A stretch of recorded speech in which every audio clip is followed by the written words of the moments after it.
La entrevista.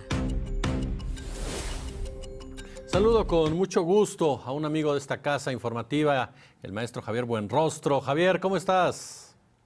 Hola Jesús, buenas tardes, noches a ti y a todo tu auditorio.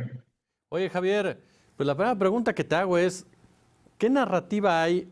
¿Qué se busca por parte del Cártel de Jalisco? Ahora hoy el presidente decía, los descubrimos en una reunión, se detuvo a uno de sus principales operadores, reacciona de esta forma, pero si no buscas rescatar a la persona que fue detenida, ¿qué buscas con este tipo de movimientos por parte de esta organización criminal? Bueno, hay que recordar que los narcobloqueos surgieron en Monterrey en 2010. Digamos, ahí hubo una serie de narcobloqueos en Guadalupe, en Apodaca, en las carreteras que iban hacia Tamaulipas. Después se extendieron un poco a Reynosa, precisamente en Tamaulipas, y terminaron pasando también en Jalisco, sobre todo en las zonas conurbadas a Guadalajara. Entonces, digamos, no es algo, lo que estamos viendo no es algo nuevo. Ya tiene larga data, desde al menos desde el 2010, que es cuando también se empezó a utilizar en México el concepto de narcobloqueo. Pero en este caso, lo que busca, lo que sabemos hasta ahora, que es, digamos, una información a cuentagotas, es supuestamente que era un operativo donde podían detener a Ricardo Ruiz, conocido también como el Doble R, que es un miembro del Cártel Jalisco, Nueva Generación, en Michoacán, ¿no? Digamos, encargado de la plaza de Michoacán. Pero lo curioso es que a este Ricardo Ruiz también le dicen, o también es conocido como el youtuber, que es el que se encarga de hacer como la propaganda del cártel Jalisco, Nueva Generación. Recordaremos que hemos visto también imágenes en el internet, por ejemplo, de varias camionetas negras y la gente disparando al aire diciendo, aquí puro cártel Jalisco, papá, o algo así, ¿no?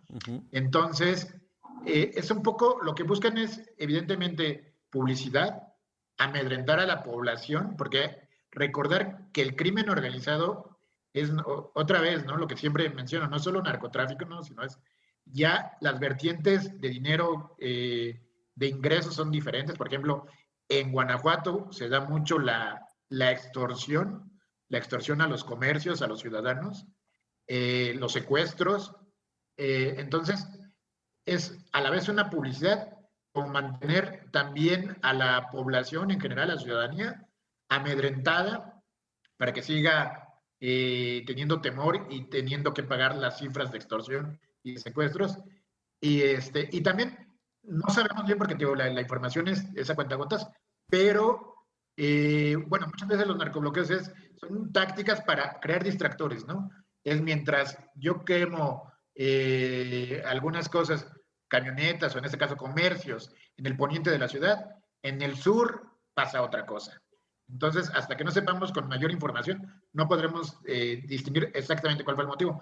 Pero creo que estas tres, tanto publicidad como mantener a la sociedad amedrentada, como quizá crear un distractor, son las tres principales vertientes en este caso. Javier, ¿tú considerarías que las acciones que hace o lleva a cabo ya el crimen organizado en nuestro país se comparan con grupos terroristas, se comparan con lo que hace ISIS, con lo que hace otro tipo de grupos en otras partes del mundo, esto de los coches que explotan, que se queman, en fin, ¿se puede catalogar así o todavía no se llega a ese nivel? Creo que el nivel de violencia que se ha vivido en otros países, por ejemplo, tú mencionabas cuestiones del Estado Islámico, que era algo muchísimo mayor, o incluso lo que se vivió en los 80s en Colombia, el tipo de atentados era algo también mucho más complejo y más violento que lo que vivimos en México en esos términos.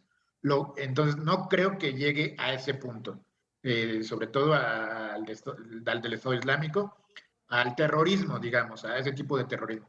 Lo que sí es evidente que hay zonas del país donde el crimen organizado le disputa el control del territorio a las autoridades, ¿no? Entonces, en el concepto de Max Weber, donde el Estado tiene el monopolio legítimo de la violencia, pues aquí no es, tal vez no sea legítimo el monopolio legítimo, o sea, tal vez es ilegítimo, pero es cierto que los grupos del crimen organizado sí controlan zonas y controlan territorios y sí le disputan a las autoridades el control territorial de ciertas partes del país.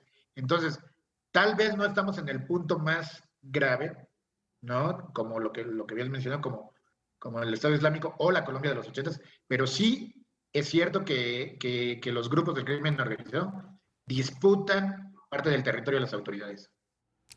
Oye, y preguntarte esto último también. El cártel de Jalisco Nueva Generación, bueno, ya escuchábamos parte de su historia, surge, entre otros puntos, a raíz de Ignacio Nacho Coronel, el cártel de Sinaloa, vinculado en esta alianza con el cártel de Jalisco y demás.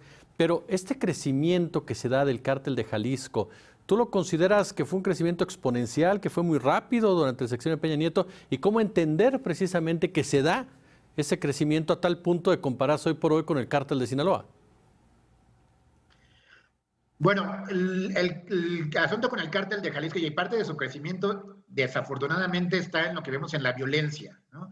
Digamos, el cártel de Sinaloa, otro tipo de cárteles, era mucho eh, comprar a las autoridades, ¿no? La corrupción.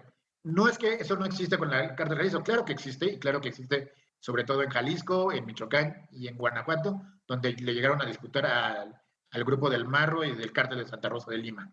Pero algo que caracteriza al cártel Jalisco y, por ejemplo, también caracterizaba al cártel de Santa Rosa de Lima en Guanajuato, que es finalmente donde está la disputa de las plazas entre el Marro y el Mencho, es la violencia. Y la violencia ejercida otra vez contra la ciudadanía. Y ahí es donde vemos, porque el crimen organizado no solo se dedica ya, por ejemplo, el cártel de Sinaloa se dedicaba más al narcotráfico. Hay otros que se dedican más el cártel de Santa Rosa de Lima se dedicaba al huachicoleo, ¿no? Al robo del combustible de la refinería de Salamanca. Pero el cártel Jalisco lo ha extendido, y también lo hizo el cártel de Santa Rosa de Lima, a extorsión, secuestro, derecho de piso, trata de personas, cuotas para los migrantes, etcétera. Entonces, y para poder hacerlo contra la ciudadanía, tiene que fomentarse en la violencia. Entonces, de este crecimiento que ha tenido el cártel de Jalisco en el sexenio de Peña Nieto y, digamos, que en siga siendo un cártel muy fuerte y muy poderoso, capaz de rivalizar con el cártel de Sinaloa, lo más preocupante es que una de sus mayores fuentes de ingreso es la ciudadanía, ¿no? No solamente el narcotráfico o el robo de combustible, sino la extorsión, el cobro de derecho de piso, la extorsión a migrantes, a trata de personas, y eso es muy, muy preocupante. Mi querido Javier Buenrostro, yo como siempre te agradezco muchísimo tu generosidad y tu lectura en la octava. Al contrario, Jesús, buenas tardes a ti y a tu auditorio. Gracias, gracias a mi querido Javier Buenrostro. Pues sí, todo un tema definitivamente el del